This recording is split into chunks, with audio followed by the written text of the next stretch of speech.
You should push yourself beyond your limits of tolerance in your 20s to find out where it is. How much can you work? How disciplined can you become? Like, can you work 12 hours a day? Can you work 8 hours a day? Can you work 3 hours a day? Like, flat out. Where's your limit?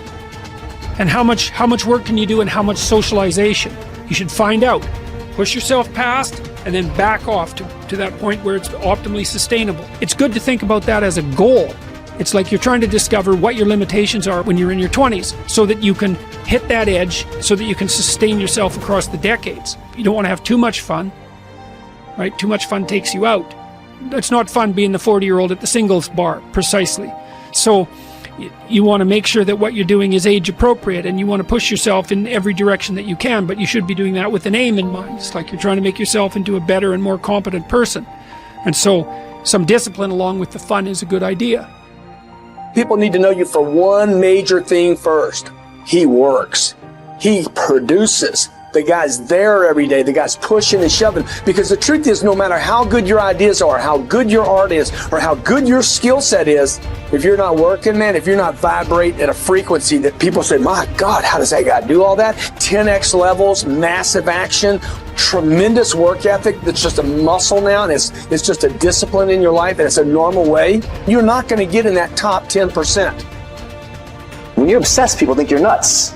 High performers are obsessed about the topic in which they're trying to learn, master, grow into. And if no one thinks you're crazy, you're not yet operating to the outer limits of your potential. You're not there yet. Because somebody in your life should say, you really care about this in a crazy way. And when you get there, you know you found your thing. It becomes necessary for us to excel in this. It's not a hope anymore. It's not a preference. It's a must. It becomes so necessary that it connects with our identity, that we feel it is necessary for me to deliver with excellence here because that is who I am. This topic, this thing I'm doing, I care about this. I want to master this. And when we hit that, game changer. Everybody wants to be a champion, but nobody's willing to put in the work that it takes to be a champion. Everybody wants to hold up the trophy and say, man, I did it, but nobody's willing to put in the work that it takes to do it. I love the process. I love the thought of working for what I want. And I firmly believe you're never supposed to wish for it more than you're willing to work for it.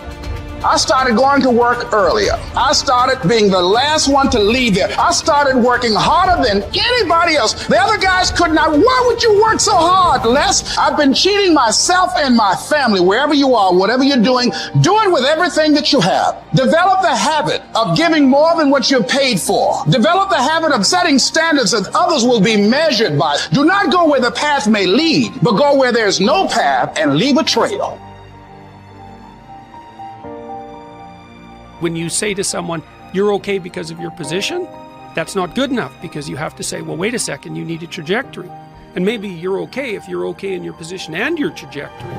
But, you know, the self-esteem movements and all of that, well, accept yourself the way you are. It's like, no, because you need a trajectory. And one of the things that I think, one of the reasons that audiences are responding to what I've been saying in my lectures and what I've been writing about is that I don't tell people that they're okay the way they are. No, I say, no, you could be way more than you are.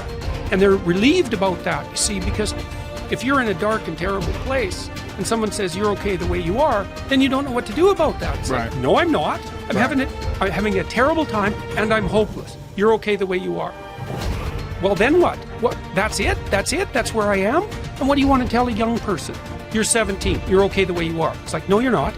You got 60 years to be better, and you could be way better. You could be incomparably better across multiple dimensions.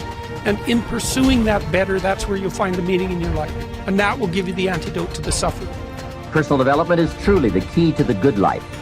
You see, what you become is far more important than what you get. The most important question to ask on the job is not, what am I getting? The most important question is, what am I becoming? However, it is also true that what you become directly influences what you get. Most of what we have attracted by the person we have become. So here's the great challenge of life. You can have more than you've got because you can become more than you are. That is the great focus of attention for life change. Now, on the other side of the coin, it reads, unless you change how you are, you'll always have what you've got. I've discovered that income does not usually exceed personal development. Sometimes income takes a lucky jump, but unless you keep growing out where it is, it will usually come back where you are. If someone hands you $1 million, best you become a millionaire quickly, so you can keep the money. Life has strange ways. A very rich man once said, if you took all the money in the world and divided it equally among everybody, it would soon all be back in the same pockets. I guess it is hard to keep what you haven't attracted by your own personal development. Personal development, how important. Remember, the major key to your better future is you. Those are some of the things that I suggest that you begin to answer yourself.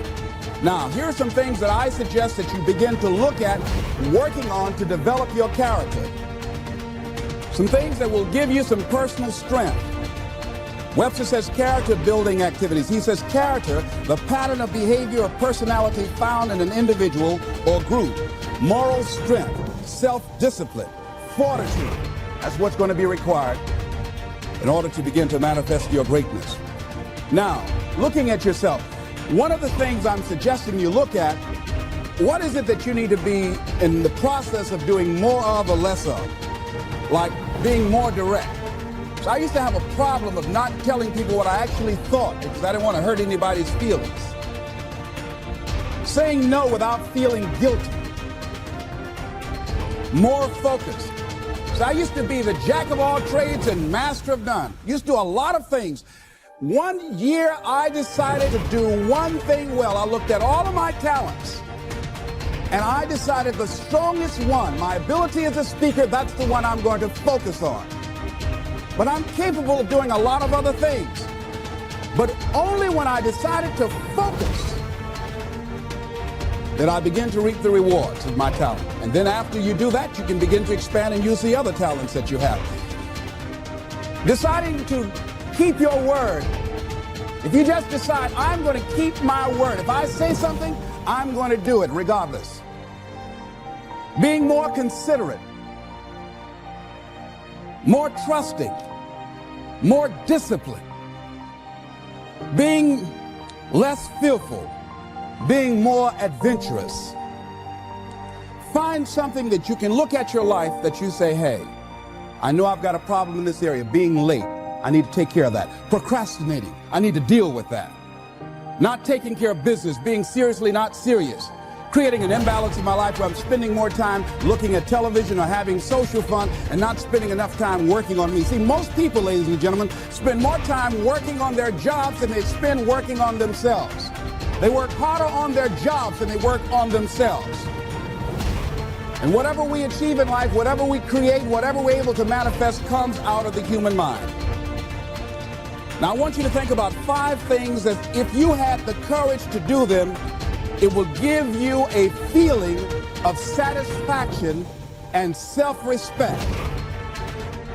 Think of 5 things that if you had the courage to do those things, you would feel a tremendous feeling of satisfaction within and self-respect. Take the time to write those things down, whatever they might be to you. It might be in your personal life. It might be in your friendships, your family relationships. It might be in your business. Look at 5 things that if you had the courage to do those things, that you would do those things. A lot of people say, well, I've been like this all my life. I just can't change. This is the way I am. Dr. Harold Griswold, a psychologist and author of Direct Decision Therapy, said something. He says, when someone says, I can't change, some part of them wants to change, but the payoffs for his present behavior are greater than the payoffs for a changed behavior, or his fear of change is too great. Ladies and gentlemen, it takes courage to live your dreams. It takes courage to manifest your greatness. It takes courage to decide to live, to decide to bring out all of your talents and abilities, to decide to stretch out, to decide to take a chance. It takes courage to be happy, just to be you.